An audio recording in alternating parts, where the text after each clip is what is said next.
السلام علیکم ورحمۃ اللہ وبرکاتہ۔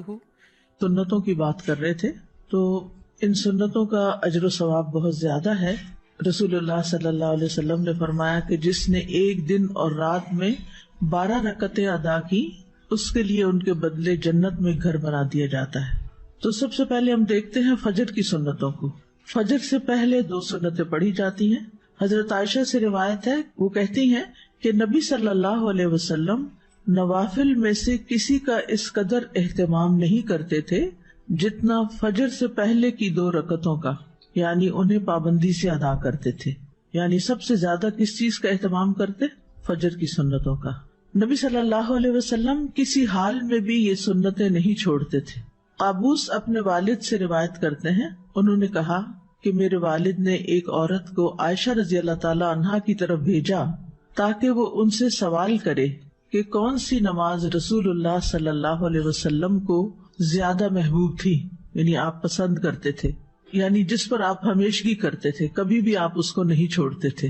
تو انہوں نے کہا وہ نماز جو آپ کسی صورت نہ چھوڑتے، خواہ صحت مند ہوتے یا مریض ہوتے یا سفر میں ہوتے یا مقیم ہوتے، وہ فجر سے پہلے کی 2 رکعتیں ہیں۔ سمجھ آ گئی؟ یعنی آپ کو یہ نماز بہت زیادہ محبوب تھی، فجر سے پہلے کی 2 سنتیں جو کسی حال میں بھی آپ نہیں چھوڑتے تھے، نہ صحت کی حالت میں، نہ مرض کی حالت میں، نہ سفر کی حالت میں، نہ قیام کی حالت میں۔ اگر کوئی چیز نبی صلی اللہ علیہ وسلم کو محبوب ہو، آپ کو پیاری ہو، تو ہمیں بھی پیاری ہونی چاہیے۔ بہت سے لوگ اس بات کا دعویٰ تو کرتے ہیں کہ وہ اللہ تعالیٰ سے محبت کرتے ہیں، ہم سب یہ دعویٰ کرتے ہیں، لیکن اس محبت کو ثبوت نہیں دیتے۔ اس محبت کا ثبوت رسول اللہ صلی اللہ علیہ وسلم کی سنت کی پیروی میں ہے۔ اگر ہمیں واقعی اللہ تعالیٰ سے محبت ہے تو پھر ہمیں کیا کرنا چاہیے؟ صبح سویرے اٹھ کر جو پہلی نماز ہم پڑھتے ہیں، یعنی دن کے آغاز میں، وہ صحیح طور پر ادا ہونی چاہیے، یعنی اس کے صرف فرض نہ پڑھ لیں بلکہ سنتیں بھی پڑھیں۔ صحیح مسلم کی حدیث ہے، حضرت عائشہ رضی اللہ عنہا روایت کرتی ہیں، رکعت الفجر خیر من الدنیا وما فیہا، فجر سے پہلے کی 2 رکعتیں دنیا اور جو کچھ اس میں ہے اس سے بہتر ہیں۔ دنیا کی کوئی بھی چیز جس کو حاصل کرنے کا ہمیں شوق ہوتا ہے، اس کے لیے ہم کتنی ایفرٹ لگاتے ہیں، کتنی تگ و دو کرتے ہیں، کتنی بھاگ دوڑ کرتے ہیں، اور پھر اگر وہ مل جائے تو کتنے خوش ہوتے ہیں اور سب کے ساتھ شیئر کرتے ہیں۔ ان سب چیزوں سے بہتر ہے یہ 2 رکعتیں۔ ایک اور روایت ہے صحیح مسلم کی، حضرت عائشہ رضی اللہ عنہا سے روایت ہے کہ نبی صلی اللہ علیہ وسلم نے طلوع فجر کے وقت 2 رکعت نماز پڑھنے کے بارے میں فرمایا کہ ان کو پڑھنا میرے نزدیک ساری دنیا سے زیادہ محبوب ہے۔ قال فی شأن الرکعتین عند طلوع الفجر، فجر کب طلوع ہوتی ہے؟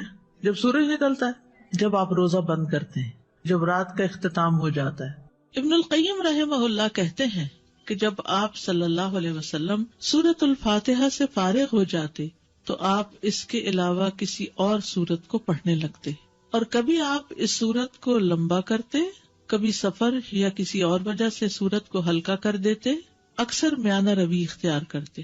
3 صورتیں ہو گئی، کون سی؟ خوب لمبا، بالکل چھوٹا اور درمیانہ۔ تو اکثر کیا کرتے تھے؟ درمیان میں رہتے۔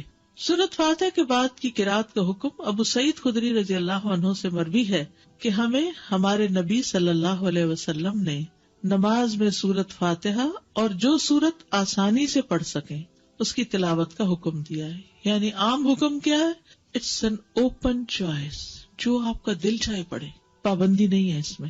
جو سورۃ فاتحہ کی تو کیا ہے؟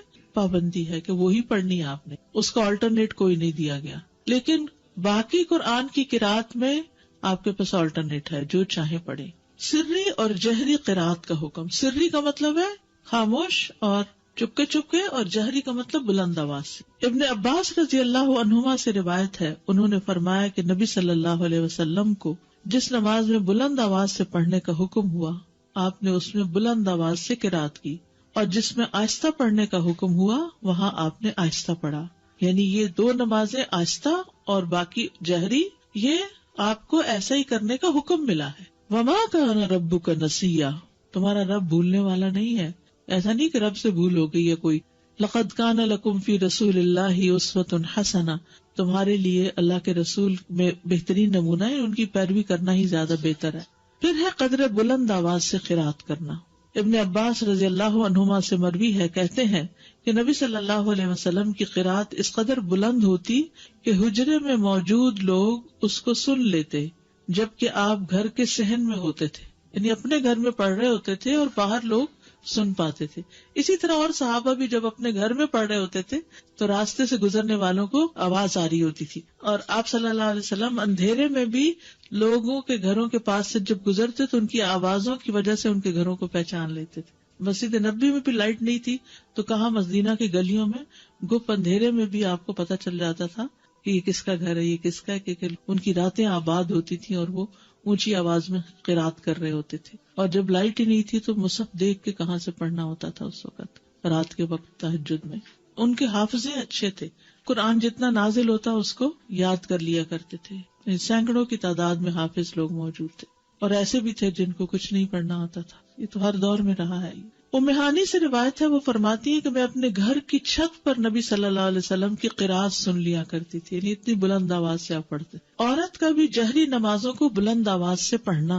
ابن باز رحمہ اللہ کہتے ہیں عورت کے لیے مستحب ہے، یعنی پسندیدہ ہے کہ وہ جہری نماز میں اپنی آواز اونچی کرے، جیسا کہ فجر کی نماز اور رات کی پہلی اور دوسری نماز جیسے مغرب اور عشاء ہے. عورت کے لیے بھی مردوں کی طرح یہ نمازیں جہری پڑھنا مستحب ہیں. ہاں، اگر غیر آدمی اس کے آس پاس ہوں تو ان کے سامنے آہستہ آواز میں سری نماز پڑھنا افضل ہے، اور اگر وہ جہری نمازوں میں بھی آہستہ پڑھ لے تو اس میں کوئی حرج نہیں، یعنی عورت کے لیے چوائس ہے، چاہے تو اونچا پڑھ لے اور چاہے تو دل میں پڑھ لے.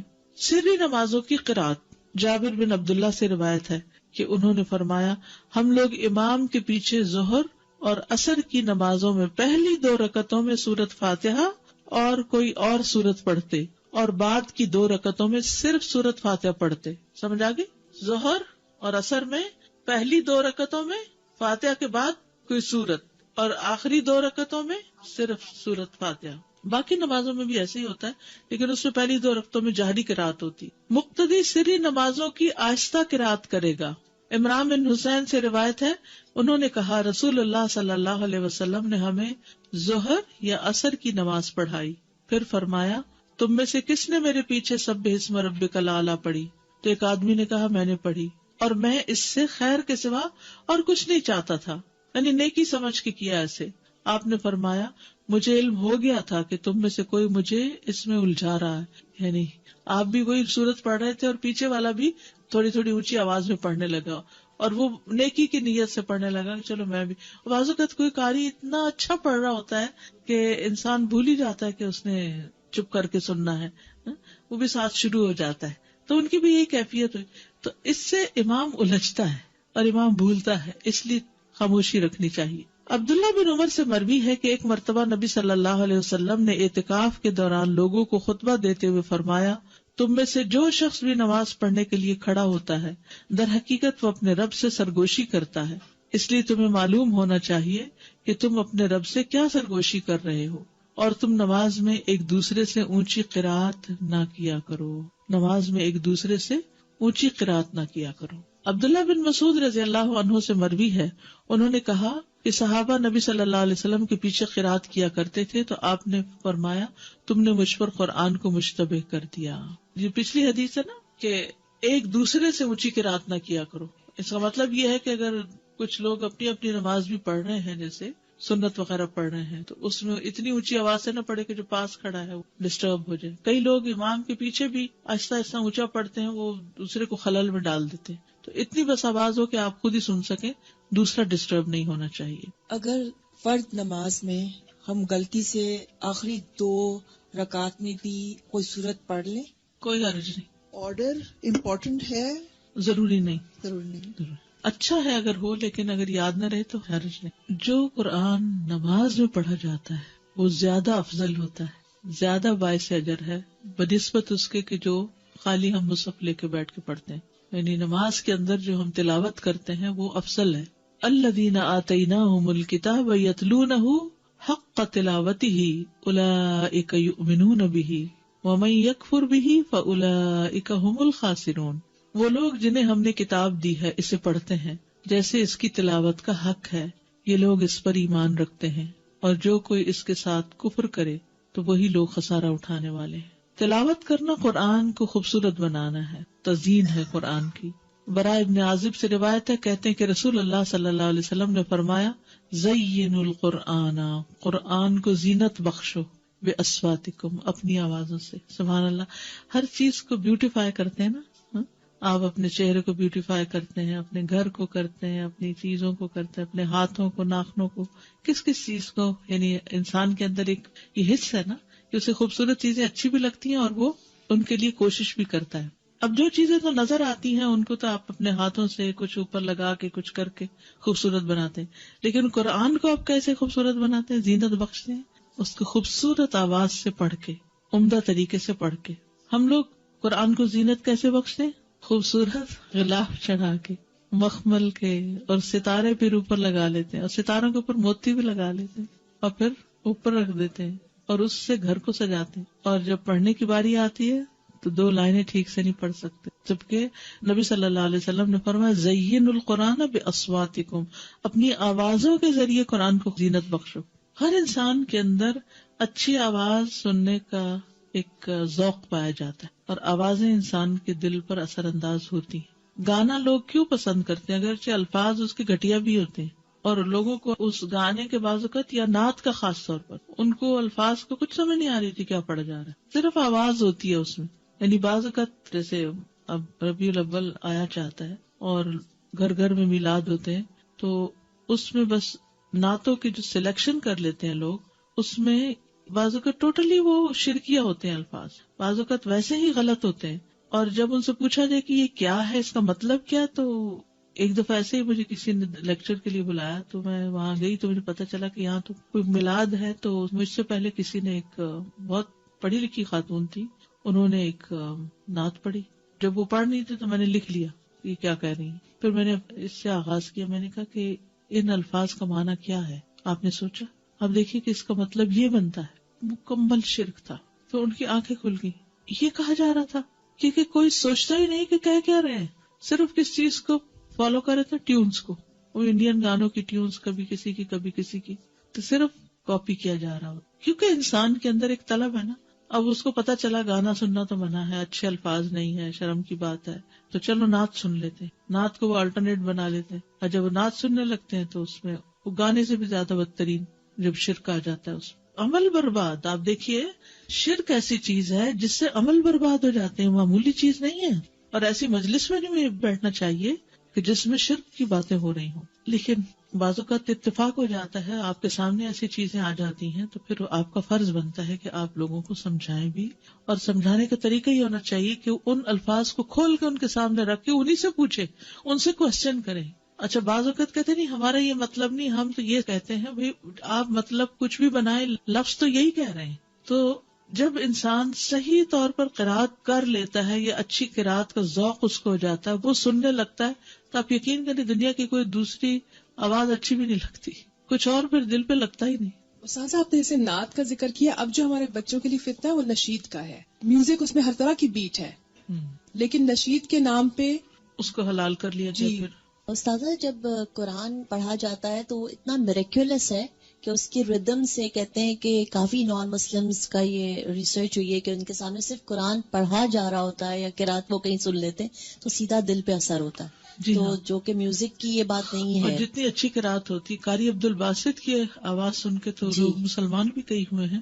اور نبی صلی اللہ علیہ وسلم کا طریقہ یہی تھا کہ لوگوں کو، نان مسلمز کو قرآن کی تلاوت سناتے تھے. اور جب جن کا بھی ہو گیا تھا، سارے جنہوں نے جب سنا تھا آپ صلی اللہ علیہ وسلم کو تلاوت کرتے ہوئے، تو جتنا اثر اس کا ہے اتنا تو آئی ڈونٹ تھنک سو کہ کسی بھی. تو ہماری نمازیں بھی اچھی کیوں نہیں؟ کیونکہ اس میں جو قرات ہم کرتے ہیں وہ قرات ٹھیک نہیں. تو نمازیں ٹھیک ہو جائیں گی تو پھر کیا ہوگا؟ قرآن بھی ٹھیک ہو جائے گا، سب کچھ ٹھیک ہو جائے گا، جس میں قرآن کی قرات بھی ٹھیک ہوگی. استاذہ میں 2-3 سال پہلے عمرہ کے لیے گئی ہوئی تھی. اتفاق سے 12 ربیع الاول کو ہم لوگ مدینہ میں تھے، اور ہم جن گروپ کے ساتھ میں گئے ہوئے تھے تو انہوں نے کہا کہ رات میں آئے، ہمارے یہاں بڑی محفل جمے گی. ہم لوگ تو نہیں گئے، 2 فیملیز تو نہیں گئی، لیکن ایک فیملی چلی گئی اور بولنے لگے وہ ڈائننگ روم میں دروازے بند کر کے پھر وہ اپنی وہی کرنے لگے. اتنا مطلب اس جگہ پہ بھی جا کے اصل میں لوگ جو ہیں وہ عقیدت میں کرتے ہیں، لیکن لا علمی کی وجہ سے کسی اور طرف چل پڑے. تو ہمیں پھر اچھے طریقے سے خیر خواہی کے ساتھ سمجھانا چاہیے. جی آگے چلتے. شقیق بن سلمہ رحمہ اللہ نے کہا عبداللہ کے پاس سے کوئی سونے سے مزین مصحف لے کے گزرا، یعنی سونے کا پانی لگا ہوتا، تو انہوں نے کہا مصحف کو سب سے بہتر چیز جس سے مزین کیا جا سکتا ہے وہ حق کے ساتھ اس کی تلاوت کرنا ہے، سونے کا پانی چڑھانا نہیں بلکہ اچھی قرات کرنا، ہر حرف پر 10 نیکیاں ملتی ہیں۔ نماز میں 3 آیات کی تلاوت کا اجر، 3 آیات۔ رسول اللہ صلی اللہ علیہ وسلم نے فرمایا کیا تم میں سے کوئی شخص یہ پسند کرتا ہے کہ جب وہ اپنے گھر واپس آئے تو اس میں 3 بڑی فربہ حاملہ اونٹنیاں موجود پائے؟ ہم نے عرض کی جی ہاں۔ آپ نے فرمایا پس 3 آیات جنہیں تم میں سے کوئی شخص اپنی نماز میں پڑھتا ہے وہ اس کے لیے 3 موٹی تازی حاملہ اونٹنیوں سے بہتر ہیں، یعنی قل هو اللہ احد اللہ الصمد لم یلد ولم یولد ولم یکن لہ کفوا احد پڑھنا جو ہے اتنا مال اکٹھا کرنے سے بہتر ہے۔ اب یہ صرف میں آپ کو بتا رہی ہوں جو چیز احادیث سے پتہ چلتی ہے کہ نماز میں بھی قرات کا فائدہ کتنا ہے۔ میں نے پہلے عرض کیا نا کہ نماز کے اندر جو قرآن پڑھا جاتا ہے اس کا اجر و ثواب بڑھ جاتا ہے، اور 3 آیتوں کا اجر بھی 3 اونٹنیوں سے، مادی چیزوں سے اس کو برابر کر کے دکھایا گیا، کمپیریزن کیا گیا۔ نماز میں 10 آیات کی تلاوت کا بے حد اجر و ثواب۔ نبی صلی اللہ علیہ وسلم نے فرمایا جس آدمی نے رات کی نماز میں 10 آیات تلاوت کی اس کے لیے اجر کا خزانہ لکھ لیا جاتا ہے، اجر کا خزانہ، اور یہ خزانہ دنیا و ما فیہا سے بہتر ہے۔ اللہ اکبر۔ اور پھر جب قیامت کا دن ہوگا تو تمہارا رب عز و جل فرمائے گا پڑھتا جا اور ہر آیت کے بدلے میں 1 درجہ چڑھتا جا، یہاں تک کہ جو سب سے آخری آیت اس کو یاد ہوگی اس تک پہنچ جائے گا۔ تب تیرا رب عز و جل بندے سے فرمائے گا مٹھی بھرو، وہ بندہ اپنے ہاتھ کے اشارے سے کہے گا اے رب تو خوب جانتا ہے کہ کیا بھروں، تو وہ فرمائے گا کہ ایک ہاتھ میں ہمیشگی اور دوسرے میں نعمتیں بھر لو۔ اور یہ اجر و ثواب ہے کس چیز کا؟ نماز میں قرآن کی تلاوت کا۔ 10 آیات کی تلاوت غفلت سے نکالنے کا سبب ہے، اور یہ سب نماز سے متعلق اجر ہے۔ وہ جو آپ پڑھتے ہیں نا ہر حرف پہ 10 نیکیاں، وہ نماز یا نماز کے علاوہ سب جگہ، لیکن یہ اب نماز کے اندر پڑھنے لگے تو اجر کتنا بڑھ گیا۔ رسول اللہ صلی اللہ علیہ وسلم نے فرمایا جس شخص نے 10 آیتوں سے قیام کیا وہ غافلوں میں نہیں لکھا جاتا، یعنی وہ غافل نہیں۔ 100 آیات کی تلاوت فرما برداری کی علامت ہے۔ وَمَنْ قَامَ بِمِئَةِ آیَةٍ كُتِبَ مِنَ الْقَانِتِينَ، اور جو 100 آیتوں سے قیام کرے وہ فرما برداروں میں لکھا جاتا ہے، قوموا للہ قانتین میں اس کا شمار ہو جاتا ہے۔ رسول اللہ صلی اللہ علیہ وسلم نے فرمایا جس نے رات کی نماز میں 100 آیات کی تلاوت کی اسے غافلین میں نہیں لکھا جاتا، اسے فرما برداروں میں لکھ لیا جاتا ہے۔ 1000 آیات کی تلاوت کا بے انتہا اجر۔ رسول اللہ صلی اللہ علیہ وسلم نے فرمایا جو 1000 آیات سے قیام کرے وہ بے انتہا ثواب جمع کرنے والوں میں لکھا جاتا ہے۔ تو اس کے لیے حرص ہونی چاہیے کہ کچھ صورتیں زبانی آتی ہوں جنہیں ہم نماز میں پڑھ سکیں۔ 30واں پارہ تو کرنا ہی کرنا چاہیے، اور اس کے لیے میں نے آپ کو ایک ہوم ورک دیا تھا کہ آپ ایک اسکیجول بنا لیں 30ویں پارے کو پڑھنے کا، کہ فجر میں کون سی صورتیں پڑھنی اور ظہر میں اور عصر میں، ترتیب بنا لیں، تو اس سے یہ ہوگا کہ انشاءاللہ بہت کچھ نماز میں پڑھ سکتے ہیں۔ جی مغرب، عشاء، تہجد یہ سب اس میں آتا ہے، ایون فجر بھی آپ دیکھیں دن نکلنے سے پہلے پڑھی جاتی ہے۔ فجر کی نماز میں قرات، حضرت عائشہ سے روایت ہے انہوں نے فرمایا کہ نبی صلی اللہ علیہ وسلم صبح کی نماز فجر سے پہلے ہلکی پھلکی سی 2 رکعتیں پڑھتے تھے، حتیٰ کہ میں سوچتی کہ شاید آپ نے ام الکتاب نہیں پڑھی، نہیں سورۃ فاتحہ بھی نہیں پڑھی، یعنی فجر سے پہلے کی 2 سنتیں ہلکی ہلکی، اور اس میں ایک میں قل یا ایھا الکافرون اور دوسری میں قل ھو اللہ۔ حضرت عائشہ کہتی کہ رسول اللہ صلی اللہ علیہ وسلم فجر سے پہلے 2 رکعت سنت پڑھتے اور کہا کرتے تھے کہ یہ دونوں صورتیں جو فجر کی 2 رکعتوں میں پڑھی جاتی ہیں کیا ہی بہتر ہیں، قل ھو اللہ احد اور قل یا ایھا الکافرون، کیا ہی بہتر ہے، کتنی اچھی ہیں۔ اور کہنے والا کہتا اچھا بس قل یا ایھا الکافرون، نہیں، اگر نبی صلی اللہ علیہ وسلم نے ان کی تعریف کر دی تو یہی پڑھنا زیادہ افضل ہے کچھ اور پڑھنے سے۔ نماز فجر میں 60 سے 100 آیات کی قرات۔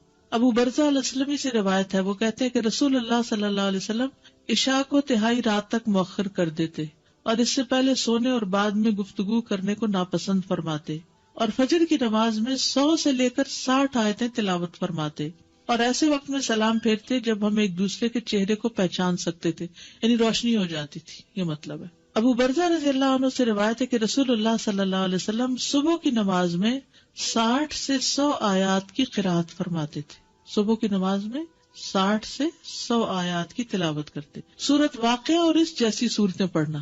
جابر بن سمرہ فرماتے ہیں کہ رسول اللہ صلی اللہ علیہ وسلم بھی تمہاری نمازوں کی طرح نمازیں پڑھایا کرتے تھے جس طرح آج کل تم پڑھاتے ہو، لیکن وہ نماز میں تخفیف فرماتے یعنی ہلکا پڑھاتے تھے، اور ان کی نماز تمہاری نماز سے ہلکی ہوتی تھی. وہ نماز فجر میں سورت واقعہ اور اس جیسی صورتیں پڑھتے تھے. سورت قاف کی قرات، فجر کی نماز میں سورت قاف یا اس کی جیسی دوسری صورتیں پڑھا کرتے. صافات کی قرات یعنی سورت صافات بھی آپ نے پڑھی. سورت التکویر اذا الشمس کورت، اس کو بھی پڑھتے ہوئے سنا فجر کی نماز میں عمرو بن حریث نے. سورت المؤمنون کی آیات یعنی پوری سورت نہیں بلکہ اس کی آیات. عبداللہ بن صاحب سے روایت ہے، انہوں نے کہا نبی صلی اللہ علیہ وسلم نے ہمیں مکہ میں صبح کی نماز پڑھائی تو سورت مؤمنون کی قرات شروع کی، حتیٰ کہ موسیٰ اور ہارون علیہ السلام کا ذکر آیا یا عیسیٰ علیہ السلام کا ذکر آیا تو اس وقت نبی صلی اللہ علیہ وسلم کو کھانسی آنے لگی تو آپ رکوع میں چلے گئے. اس سے کیا پتہ چلتا ہے کہ اگر انسان کو بھولنے لگ جائے، بعض اوقات ایسا ہوتا ہے نا کہ امام بڑی اچھی قرات کرتا جا رہا ہوتا ہے اور ایک دم بیچ میں اٹکنا شروع ہو جاتا ہے، تو پھر بجائے اس کے کہ وہ غلط پڑھے اللہ اکبر کر دے یا کھانسی آ گئی یا کوئی بھی وجہ ہو گئی تو پھر بیچ میں بھی آدھی سورت کے بھی رکوع کیا جا سکتا ہے. بعض اوقات یہ بھی ہو سکتا ہے کہ آدھی ایک رکعت میں اور آدھی دوسری رکعت میں. سورت الروم کی قرات صبح کی نماز میں آپ نے کی. سورت زلزال کی قرات، اب آپ دیکھیے کہاں لمبی لمبی صورتیں بھی اور کہاں اذا زلزلت الارض زلزالها. سورت الفلق اور الناس کی قرات، کبھی ایسا ہوتا ہے نا دیر سے آنکھ کھلی آپ کی تو لمبی تو نہیں پڑھ سکتے تو پھر کیا ہے 2 چھوٹی صورتیں پڑھ لیں، یہ بھی آپ کی سنت ہے. مختلف آیات کی قرات یعنی پوری صورت نہیں کچھ آیتیں. یہ بھی سوال آتا ہے نا کچھ لوگوں کی طرف سے کہ اگر سورت البقرہ کی آخری آیات مثلاً ہم پڑھ رہے ہیں یا آیت الکرسی پڑھ رہے ہیں تو کیا یہ کافی ہے؟ جی ہاں کافی ہے. اور اس کی دلیل کیا؟ خطبہ بن مالک سے روایت ہے کہ انہوں نے فجر کی نماز میں نبی صلی اللہ علیہ وسلم کو وَالنَّخْلَ بَاسِقَاتٍ لَهَا طَلْعٌ نَضِيدٌ کی قرات کرتے ہوئے سنا، یعنی یہاں سے پڑھا. کل آپ نے دیکھا ہوگا جمعے کی نماز میں سورت العلیٰ اور سورت الغاشیہ کی آخری آیتیں پڑھی گئی، پوری صورت نہیں پڑھی گئی کیونکہ جمعے کا ٹائم ہمارے یہاں مختصر ہوتا ہے. یہاں ابن عباس کہتے کہ رسول اللہ صلی اللہ علیہ وسلم فجر کی 2 رکعتوں میں سے پہلی میں قرآن میں سے آیت قولوا آمنا باللہ وما انزل الینا والا حصہ پڑھتے جو سورت البقرہ کی آیت ہے، اور دوسری میں آل عمران کی آیت آمنا باللہ واشہد بأننا مسلمون والا حصہ پڑھتے، یعنی ایک میں ایک سورت دوسری میں دوسری کا حصہ. ابن عباس سے روایت ہے کہ انہوں نے کہا رسول اللہ صلی اللہ علیہ وسلم فجر کی 2 رکعتوں میں قرآن میں سے قولوا آمنا باللہ اور تعالوا الی کلمۃ سواء بیننا وبینکم پڑھا کرتے تھے. مختلف صحابہ کی نماز فجر کی قرات، اس میں عمر رضی اللہ عنہ نے پہلی رکعت میں سورت البقرہ کی 120 آیات پڑھی. کہاں تک پہنچتے؟ پہلا سپارہ ختم ہو جاتا ہے. پھر عبداللہ بن مسعود پہلی رکعت میں سورت انفال کی 40 آیات اور دوسری رکعت میں مفصلات میں سے سورت پڑھی، یعنی ایک میں آیات پڑھی اور ایک میں پوری سورت پڑھی. ایسے بھی کیا جا سکتا ہے، ضروری نہیں کہ اگر آپ نے ایک میں آیات پڑھی تو دوسری میں بھی آیات پڑھیں، یا ایک میں سورت پڑھی تو دوسری میں بھی سورت، دونوں طرح. قتادہ نے اس شخص کے متعلق جو ایک سورت کو 2 رکعتوں میں اس کے 2 حصے کر کے یا ایک ہی سورت کو 2 رکعت میں دہراتا ہے، فرمایا یہ سب اللہ کی کتاب ہے، ہر طرح سے پڑھنا جائز ہے. سورت اخلاص کی قرات ہر سورت میں ایک صحابی پڑھتے تھے تو آپ کو شکایت کی گئی تو آپ نے پوچھا اس سے تو اس نے جواب دیا مجھے اس سورت سے محبت ہے. آپ نے فرمایا تیرا اس سورت سے محبت کرنا تجھے جنت میں داخل کر دے گا. ٹھیک ہے. اچھا، جمعے کے دن فجر کی نماز کی پہلی رکعت میں سورت السجدہ اور دوسری میں الدہر پڑھا کرتے تھے. اچھا، یہ جو ساری احادیث آپ کے سامنے میں نے رکھی ہیں، اس سے آپ کو سمجھ میں کیا آیا؟ پہلے تو حفظ ہونی چاہیے، بالکل ٹھیک ہے. ہم لمبی بھی پڑھ سکتے ہیں، ایز پر سچویشن چھوٹی بھی پڑھی جا سکتی ہے. آیات بھی کسی سورت کے منتخب کر کے پڑھ سکتے ہیں اور پوری سورت بھی پڑھ سکتے ہیں. جی، فجر کی نماز لمبی پڑھی ہے. اب آگے ظہر اور عصر مغرب سب نمازوں کا انشاءاللہ ذکر کریں گے کہ کیا کیا پڑھا ہے. مجھے ذاتی طور پر اس کا بڑا ہی شوق ہوتا تھا کہ پتہ چلے کہ آپ کیا پڑھتے تھے، کس نماز میں کتنا پڑھتے تھے. تو انشاءاللہ یہ چیزیں آپ کے سامنے آئیں گی تاکہ اس میں سے جو چاہیں آپ پھر اختیار کر لیں. ٹھیک ہے. اگر فرض نماز میں نے شروع کی اور میں ایک سورت شروع کیا لیکن اس کو بھول گئی ہوں تو میں کوئی اور شروع کر سکتی ہوں اس کی جگہ؟ اور آپ یہ جو 60 to 100 آیات کہہ رہی ہیں، یہ ایک رکعت میں کہ دونوں ملا کے؟ دونوں طرح. نماز کے بعد کے اذکار، ایک بار اللہ اکبر کہنا، اور اونچی آواز میں. ابن عباس کہتے ہیں میں نبی صلی اللہ علیہ وسلم کی نماز کے مکمل ہونے کو تکبیر کی وجہ سے سمجھ جاتا تھا، یعنی سلام پھیرنے کے بعد آپ اللہ اکبر کہتے.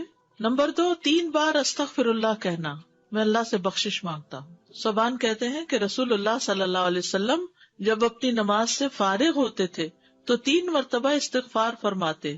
ولید کہتے ہیں کہ میں نے اوزائی سے پوچھا آپ استغفار کس طرح فرمایا کرتے تھے، تو انہوں نے کہا آپ اس طرح فرماتے استغفر اللہ استغفر اللہ استغفر اللہ. اس کی کیا حکمت ہے؟ نماز کے بعد استغفار کرنے. استغفار کا مطلب ہے بخشش مانگنا، یعنی اگر کوئی ہم سے غلطی ہو گئی ہے، بھول چوک ہو گئی ہے تو اللہ تعالیٰ اس کو معاف کر دینا اور ہماری نماز قبول کر لیں غلطی معاف کر کے. نمبر 3، اللہم انت السلام ومنک السلام تبارکت ذی الجلال والاکرام. استغفار کے بعد صوبان رضی اللہ عنہ کہتے ہیں کہ رسول اللہ صلی اللہ علیہ وسلم جب اپنی نماز سے فارغ ہوتے تو 3 مرتبہ استغفار فرماتے اور یہی پڑھتے اللہم انت السلام آخر تک.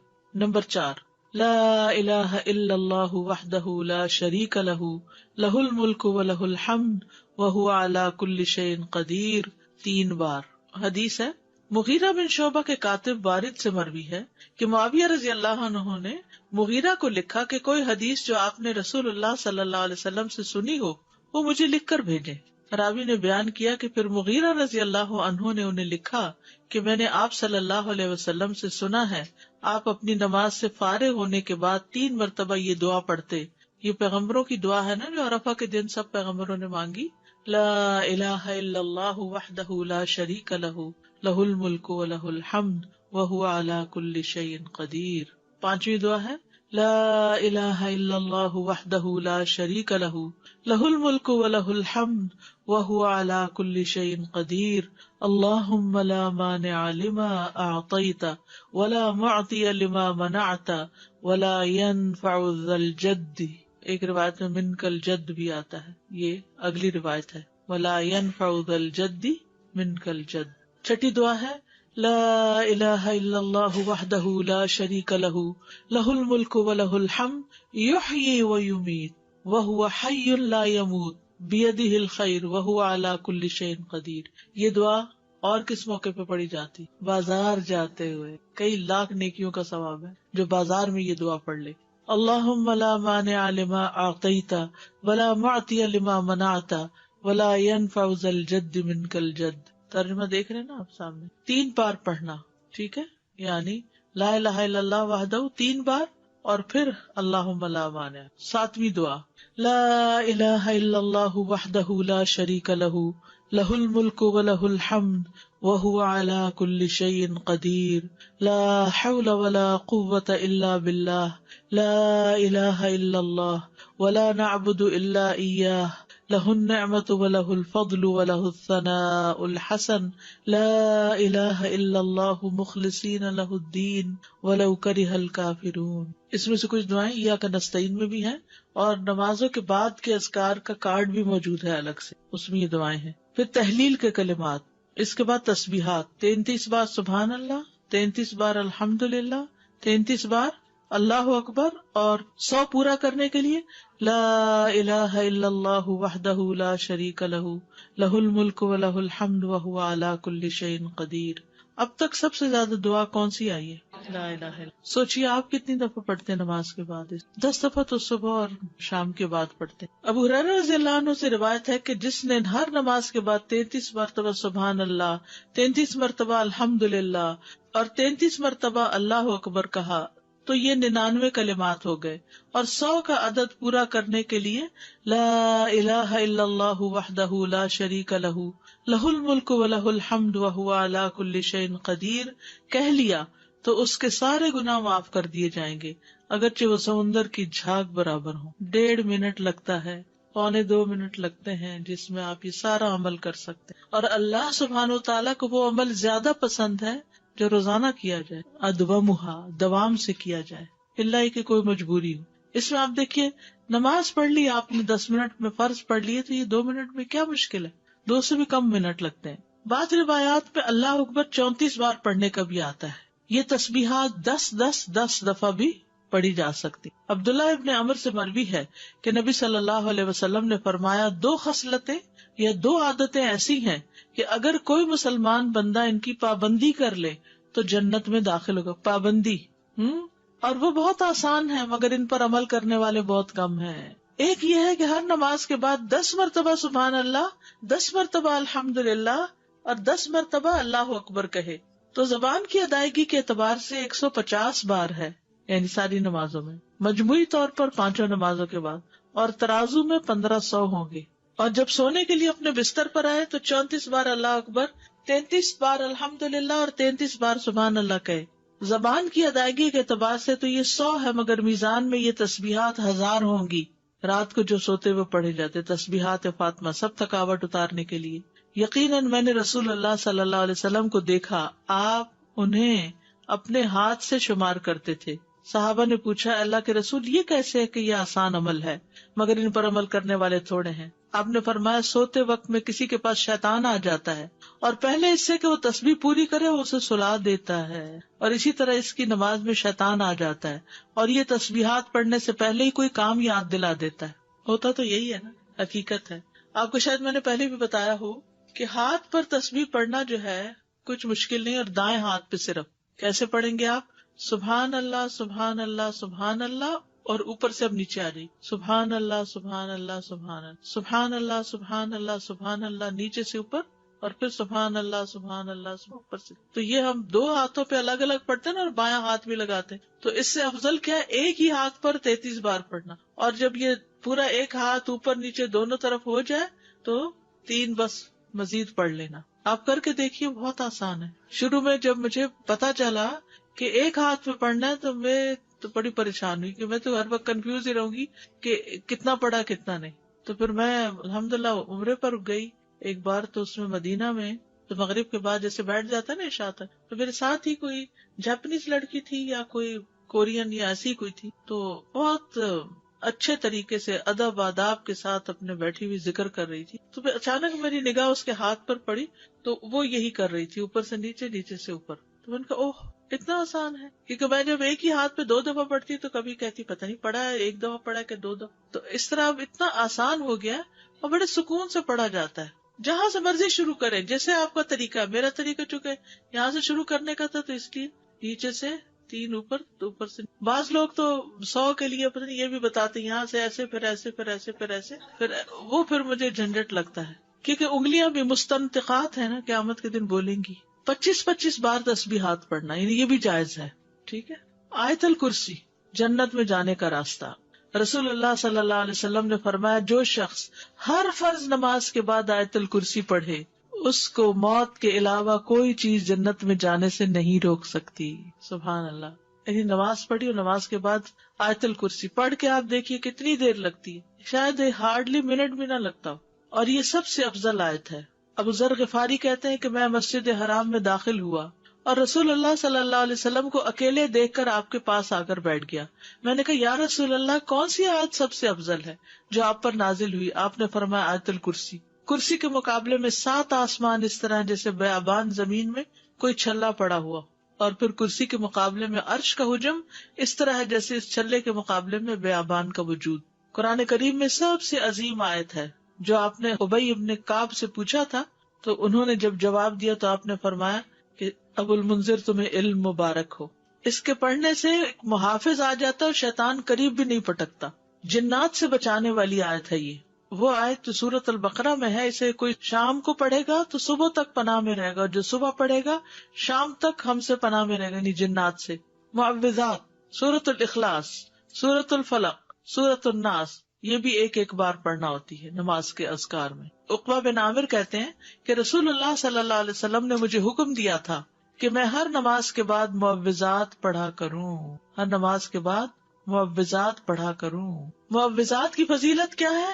ان کی مثل پچھلی کتب میں کوئی صورت نہیں. یہ اتنی افضل صورتیں ہیں. رسول اللہ صلی اللہ علیہ وسلم نے فرمایا، اے عقبہ بن عامر، کیا میں تمہیں ایسی صورتیں نہ سکھاؤں جو نہ تورات میں نازل ہوئی، نہ زبور میں، اور نہ انجیل میں، اور نہ ان جیسی فرقان میں ہے؟ تم پر ایک رات بھی ایسی نہ آئے کہ تم ان کو نہ پڑھو. جیسے ہم کہتے ہیں نا ایک دن بھی نہ آئے، جیسے عربی میں کہتے ہیں ایک رات بھی نہ گزرے. رسول اللہ صلی اللہ علیہ وسلم نے فرمایا، تم نہیں دیکھتے کہ آج کی رات ایسی آیات اتری ہیں کہ ان کی طرح کبھی دیکھی نہیں گئی. اور وہ ہیں قل اعوذ برب الفلق اور قل اعوذ برب الناس. انتہائی بلیغ صورتیں، سب سے افضل تعوذ ہے یہ. پہلے نبی صلی اللہ علیہ وسلم اور کلمات پڑھتے تھے، جب یہ صورتیں نازل ہوئی تو اور ذکر چھوڑ کر انہی کو پڑھنے لگے. نظر بد سے کفایت کرنے والے کلمات ہیں، یعنی اگر کسی کو ڈر ہو کہ اس کو نظر لگے گی یا لگ چکی ہو تو اس کے علاج کے لیے بھی. ابو سعید سے روایت ہے، کہتے ہیں کہ رسول اللہ صلی اللہ علیہ وسلم جنوں اور انسانوں کی نظر بد سے پناہ مانگتے تھے حتیٰ کہ معوذتین نازل ہوئی. پھر جب معوذتین نازل ہوئی تو آپ نے ان کو لازم پکڑ لیا اور ان کے سوا دوسروں کو ترک کر دیا. نمبر 11 رب اعنی علی ذکرک و شکرک و حسن عبادتک. معاذ بن جبل کہتے ہیں کہ رسول اللہ صلی اللہ علیہ وسلم نے میرا ہاتھ پکڑا اور فرمایا میں تم سے محبت رکھتا ہوں اے معاذ. میں نے عرض کیا میں بھی آپ سے محبت کرتا ہوں یا رسول اللہ. تو رسول اللہ صلی اللہ علیہ وسلم نے فرمایا تم پابندی سے ہر نماز میں یہ دعا مانگا کرو، رب اعنی علی ذکرک و شکرک و حسن عبادتک. اور آپ نے یہ ان کو وصیت کی تھی کہ کبھی نہ چھوڑنا اس کو. نمبر 12 رب قنی عذابک یوم تبعث عبادک. اے رب مجھے اس دن کے عذاب سے بچانا جس دن تو اپنے بندوں کو اٹھائے گا. پھر ہے نمبر 13 اللہم انی اعوذ بک من الکفر والفقر وعذاب القبر. کفر، فقر اور عذاب قبر سے تیری پناہ میں آتا ہوں اے اللہ. پھر اللہم اغفر لی ما قدمت وما اخرت وما اسررت وما اعلنت وما اسرفت وما انت اعلم به منی انت المقدم وانت المؤخر لا الہ الا انت. یہ اگلے پچھلے ظاہری باطنی سب گناہوں کی معافی کا اعلان ہے اس میں. پھر 15 نمبر پہ سبحانک اللہم وبحمدک استغفرک واتوب الیک. اچھے عمل پہ مہر لگانے والے کلمات ہیں یہ، یعنی جو شخص کسی مجلس میں بیٹھے پھر اس سے کچھ غلط باتیں ہو جائیں تو جب یہ کلمات آخر میں پڑھے گا تو وہ معاف ہو جائیں گے، کفارہ ہو جائے گی اس مجلس کا. نمبر 16 رب اغفر لی وتب علی انک انت التواب الغفور. ایک انصاری صحابی کہتے کہ میں نے رسول اللہ صلی اللہ علیہ وسلم کو نماز کے بعد یہ دعا 100 دفعہ پڑھتے ہوئے سنا، رب اغفر لی وتب علی انک انت التواب الغفور. پھر اللہم انی اعوذ بک من الجبن واعوذ بک ان ارد الی ارذل الامور واعوذ بک من فتنۃ الدنیا واعوذ بک من عذاب القبر. پھر ہے اللہم اغفر لی وارحمنی واہدنی وارزقنی.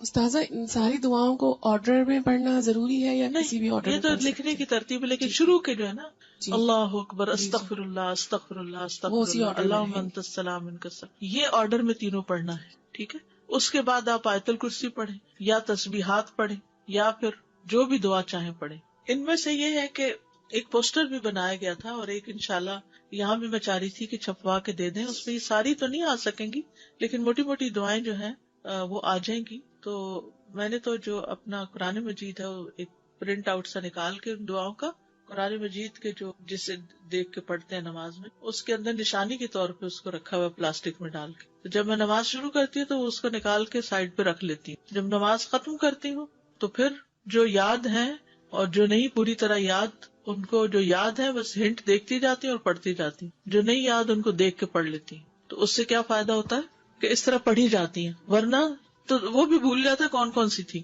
یا تو بچپن میں یہ سب سیکھ لیتے نا، پھر مشکل نہیں. جیسے نماز ہم نے اول سے آخر سیکھی ہوئی ہے نا تو وہ ایک گاڑی دوڑ پڑتی ہے، لیکن یہ دعائیں تو ہم نے بڑے ہو کر ہی سیکھی ہے نا، اور کچھ نئی نئی پھر پتہ چل جاتی ہے تو وہ ایڈ ہو جاتی ہیں. تو اس طرح بھی آپ آسانی سے رکھ سکتے ہیں تاکہ یاد رہے، یا آپ کہیں سائڈ پر پیسٹ کر دیں اور آپ پڑھتے رہیں. جب دعا بھول جائے تو ذرا سا ایک نظر ریمائنڈر کے لیے دیکھ لیں، کسی وال پہ لگا دیں، کپبورڈ پہ قریب ہی جہاں آپ نماز پڑھتے ہو. دور کہیں چلے گی تو پھر رہ جائے گی. بک سٹور سے بڑا سا پوسٹر بھی ملتا ہے، اگر کسی کے گھر میں ایسی وال ہے جس میں فل سائز پوسٹر آ جائے تو وہ بھی لگایا جا سکتا ہے. لیکن چھوٹے انشاءاللہ ہم چھپوا رہے ہیں تو وہ بھی آپ کو دے دیں گے. اردو انگلش ترجمے والے کارڈز کچھ موجود ہیں، اگر آپ وہ لے لینا، کیونکہ ہر وقت کتاب نہیں ساتھ اٹھائی جا سکتی. آپ کے بیگ میں ہو رکھا ہوا، کہیں بھی آپ سفر پر بھی ہیں، کہیں بھی ہو، نماز کے بعد بیگ سب نکال کے پڑھ لیتے. الہدا کی ایپ پر بھی ہیں، اس پہ ڈاؤن لوڈ کر لیں. بس میں تو نماز ہو، قرآن کا وقت ہو، لیسن کی تیاری کا ہو، ڈر کے مارے فون کو ہاتھ نہیں لگاتی. جی سفر کے لیے ٹھیک ہے، کیونکہ فون کو ہاتھ لگ گیا تو بچنا مشکل ہے اور خوشبو بھی چلا جاتا ہے. اور ویسے بھی دیکھیے مصحف سے دیکھ کے یا ایک سالڈ چیز سے دیکھ کے پڑھنا اور ہی بات ہے.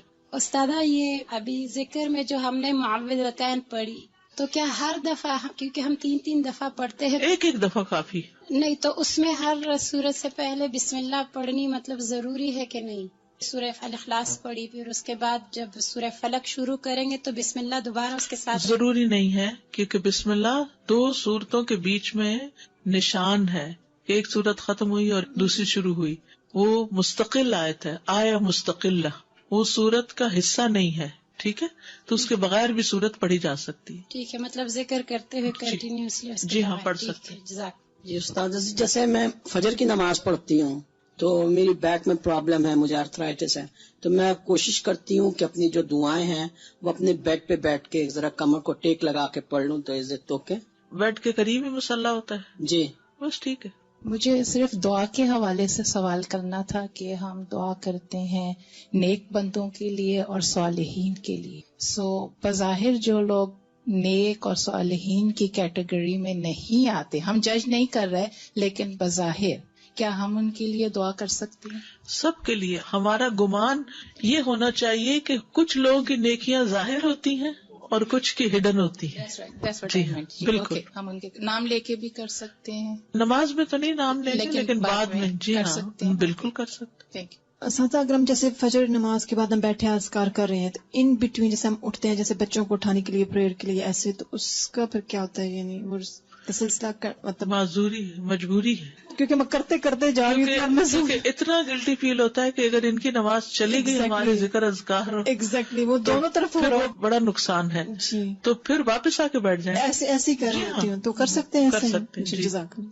جب عشاء کی نماز پڑھتے ہیں رات کو تو وہ آخری نماز ہو تو اس کے بعد جو تسبیحات کرتے ہیں تو بیڈ پہ دوبارہ جب جاتے ہیں تو وہ ہو جائے گا بیچ میں 1.5 منٹ کی بات. ٹھیک ہے، نماز فجر اور نماز مغرب کے کچھ دیگر اذکار، یعنی باقی نمازوں کے سب کے ایک ہے، فجر اور مغرب میں کچھ اور بھی ہے.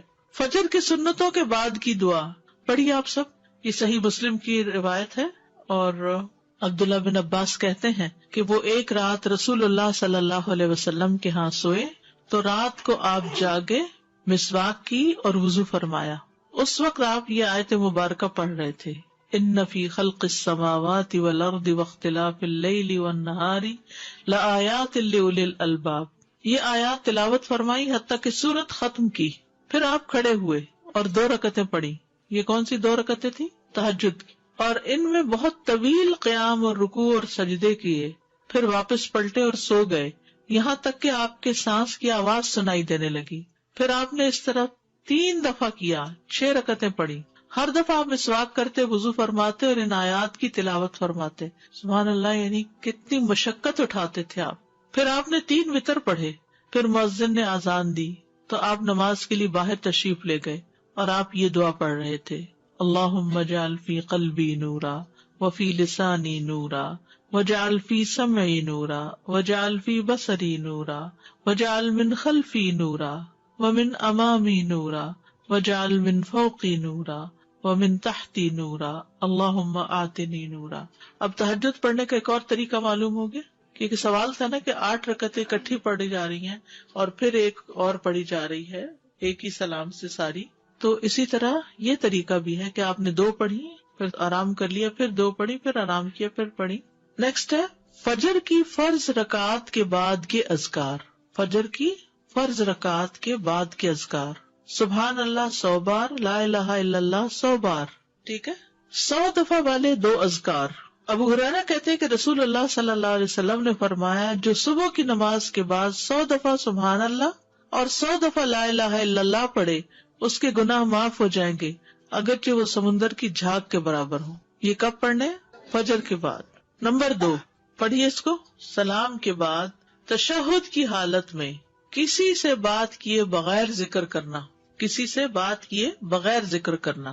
ابو ذر سے مروی ہے کہ رسول اللہ صلی اللہ علیہ وسلم نے فرمایا، جو شخص فجر کی نماز کے بعد نماز میں تشہد میں بیٹھنے کی طرح اپنی ٹانگ کو دوہرا کیے ہوئے ہو اور کسی سے بات کیے بغیر 10 مرتبہ لا الہ الا اللہ وحدہ لا شریک لہ لہ الملک ولہ الحمد یحیی ویمیت وہو علی کل شیء قدیر پڑھے گا، اس کے لیے 10 نیکیاں لکھ دی جائیں گی، اس کے 10 گناہ معاف کر دیے جائیں گے، اس کے 10 درجات بلند کر دیے جائیں گے، اور وہ اس دن ہر برائی سے محفوظ رہے گا اور اسے شیطان کی پہنچ سے دور کر دیا جائے گا، اور اس دن اللہ کے ساتھ شرک کے علاوہ کوئی گناہ اس لائق نہیں کہ اس کو پکڑ میں مبتلا کر دے۔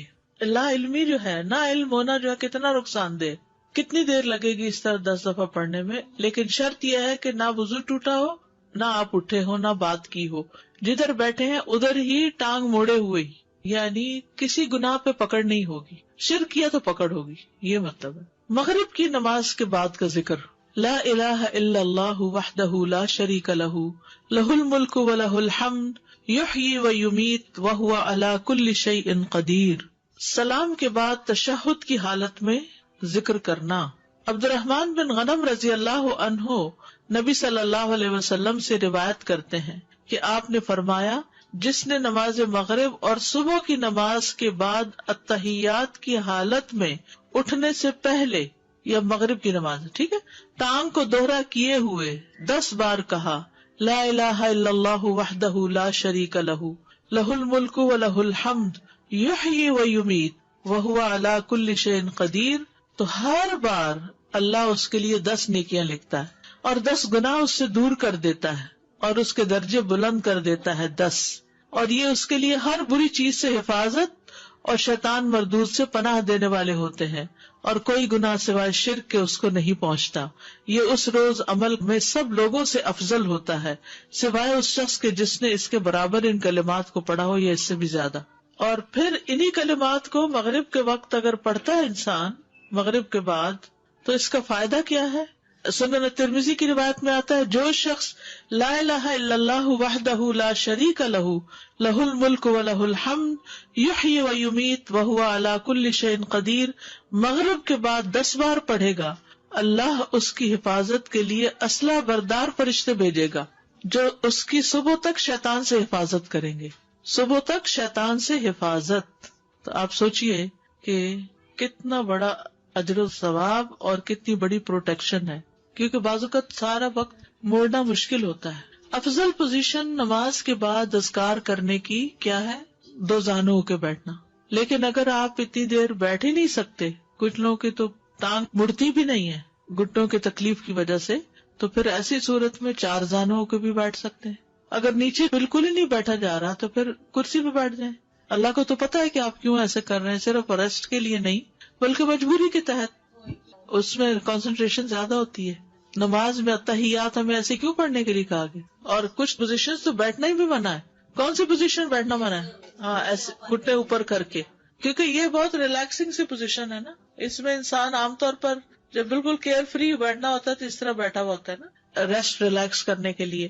لیکن 4 زانوں بھی یہ ہے کہ آرام ہو جاتا ہے بہت، اس طرح بیٹھنے میں ذرا تھوڑی سی ایکٹیو بھی ہوتا ہے، تھوڑی تکلیف بھی ہوتی ہے، پاؤں سو بھی جاتے ہیں۔ یہ جو بیٹھنے کی ممانعت ہے تو یہ ہر وقت کے لیے ہے یا صرف ذکر کی محفلوں میں اور نماز کے؟ یہ جو گھٹنوں کے اوپر، یہ ہر وقت ہی پسندیدہ نہیں ہے جی، کیونکہ اس میں ننگا ہونے کا بھی احتمال ہوتا ہے، اور اگر کپڑے ٹائٹ ہو تو ویسے ہی اعضاء نظر آ رہے ہوتے ہیں، سی تھرو نہ بھی ہوں، ٹائٹ ہوں تو جسم کا ہر حصہ الگ نظر آ رہا ہوتا ہے، الگ الگ ٹانگیں نظر آ رہی ہوتی۔ فرض نماز کے بعد جو ہماری ترتیب تھی اللہ اکبر اور استغفر اللہ، تو یہ ہم لا الہ الا اللہ جو پڑھیں گے اس کے بعد پڑھیں گے؟ اس کے بعد پڑھیں گے۔ استاد ایک کوشچن تھا کہ آپ صلی اللہ علیہ وسلم سنت کے بعد فجر کی سیدھی کروٹ لیٹا کرتے تھے، یہ پہلے پڑھا تھا نماز جی ہاں، ایسا سنت؟ جی جی بالکل۔ جزاک اللہ خیر۔ میرا سوال، فرض نماز میں جو تیسری اور چوتھی رکعت میں ہم سورہ فاتحہ پڑھتے ہیں، اس کے بعد قرات آپ نے بتایا کہ سنتوں میں بھی ایسے ہی کرتے ہیں؟ جی سنتوں میں بھی ایسے ہی کرتے، قرات پڑھتے ہیں، قرات پڑھتے ہیں، لیکن اگر کبھی بھول جائیں، ہوتا ہے نا کبھی انسان بھول جائے تو نماز ہو جاتی ہے۔ استاد ہمیں سکھایا ہی نہیں، کبھی سنت کی بات نہیں پڑھی آپ نے قرات؟ اوکے، اب کر لیا، اب کریں گے انشاءاللہ۔ استاذہ یہ میرا کافی عرصے سے کوشچن تھا کہ ابھی بھی ہم نے تشہد کی حالت میں نا یہ پڑھا فتنہ تو مسیح دجال سے بچنے کی دعا ہے، تو انسان کو ہوتا ہے کہ اتنی دیر تک میں نے کہاں زندہ رہنا ہے، تو یہ تھا میرا کوشچن، کب سے تھا کہ میں نے کہیں سنا تھا آپ کے لیکچر میں کہ قبر میں بھی اس کا سوال کیا جائے گا، اتنا بڑا یہ فتنہ ہے۔ قبر کا جو ورنہ کہ فتنہ ہے مسیح دجال کے قریب قریب ہے، وہ قبر کا جو فتنہ ہے، فتنۃ القبر آتا ہے نا دعاؤں میں، اللہم انی اعوذ بک من فتنۃ القبر ومن عذاب القبر. تو فتنۃ القبر کیا؟ قبر کا امتحان، سوالات. تو وہ اتنی سختی سے ہوں گے کہ وہ مسیح دجال کے فتنے سے قریب تر ہے. وہ فتنہ بھی قبروں میں انسان آزمایا جائے گا. سادہ جب یہ ساری باتوں کی نالج آ جاتی ہے اور روز پڑھتے ہیں تو ایسا لگتا ہے جیسے کبھی کبھی آپ اوور ویلمڈ ہو جاتے ہیں کہ یہ میں کیسے کروں گی، because life is so busy here. جیسے پہلے آپ صلی اللہ علیہ وسلم کی ہم اپنی ان مصروفیات کو ختم کریں یا کم کریں جن کی ضرورت نہیں ہے. کچھ تو ہماری ضروریات ہے نا، کھانا پینا پکانا، کپڑے دھونا، گھر صاف کرنا، یہ تو ہے. لیکن کچھ چیزیں ہم نے ایکسٹرا ڈالی ہوئی ہیں، ان چیزوں کو کٹ کرنے کی ضرورت ہے اور آخرت کے لیے فوکس ہونے کی ضرورت ہے. آخر نبی صلی اللہ علیہ وسلم یہ کرتے تھے تو تبھی نہ. اور پھر یہ ہے کہ ہر روز ساری چیزیں کرنے کی نہیں ہے، کچھ چیزیں تو لازمی کر لینی چاہیے جن کی پابندی لازم ہے. کچھ چیزیں کبھی ایک دن ایک چیز دوسرے دن دوسری، ایسے بھی کیا جا سکتا ہے. جیسے ایک دن 33 دفعہ سبحان اللہ پڑھا تو اگر دوسرے دن 10 دفعہ بھی پڑھا اور تیسرے دن 25 دفعہ بھی پڑھا تو اس سے کیا ہوگا؟ اب سبحان اللہ بحمدی 100 دفعہ کبھی پڑھ لیا اور کبھی سبحان اللہ لا الہ الا اللہ 100 دفعہ پڑھ لیا تو یہ ساری سنتیں بھی اس طرح زندہ ہو جائیں گی. اور ورائٹی رہنے سے توجہ زیادہ ہوتی ہے. اس میں طریقہ یہ ہے پابندی کا، کوئی چیز کہیں لکھ کے رکھ لیں، کوئی ریمائنڈر کہیں ڈال لیں، کوئی ریمائنڈر کہیں ڈال لیں. پھر آپ دیکھیں گے شروع میں ہر چیز مشکل ہوگی، اوور ویلم ہوں گے، لیکن کرتے کرتے کرتے یہ آپ کی عادت بن جائے گی کہ اس کے بغیر چین بھی نہیں آئے گا. یہ خاتون بہت زور سے نماز پڑھتی ہے اپنے 7-8 سال کے بچے کو سکھانے کے لیے، ساری نمازیں ہی. Is it right? کب تک وہ اس طرح کریں گی؟ I don't know. انہوں نے مجھ سے پوچھا میں صحیح کرتی ہوں، میں نے کہا میں پوچھ کے بتاؤں گی. انہیں کہے کہ بس ایک نماز جیسے سکھا لیں اور نماز کے علاوہ بھی بیٹھ کے سکھائیں بچے کو، نفل نماز کر لیں ایسے. اوکے. سبحانک اللہم و بحمدک اشہد ان لا الہ الا انت استغفرک و اتوب الیک. السلام علیکم و رحمۃ اللہ وبرکاتہ.